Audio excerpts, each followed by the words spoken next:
Alright, magandang umaga, no? So ito, Remart versus Tulfo Brothers. Yan. Kabugbog na at nakahanap ng katapat itong si Ramon Tulfo kay Remart Santiago. Nagalit ang mga kapatid niya at nagbanta sa kanya. Asawa mo, huwag ka muna lumabas naman sa dahil pa nagpaabot tayo sa NAIA Terminal 1, Terminal 2, Terminal 3. Tatamaan at tatamaan ka. Wala akong pakialam, pati asawa mo tatamaan sa akin. Isa lang gagawin ko. Raymart, pakinggan mo sasabihin ko sa'yo.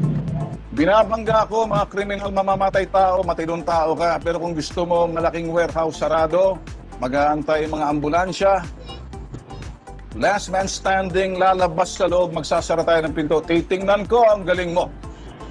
Tandaan mo to. Hindi pa tayo tapos, Raymart. Hindi pa tapos. Hindi pa tapos. Iyay ka. So, baka yung puwit mo nasa bunganga mo na. Sina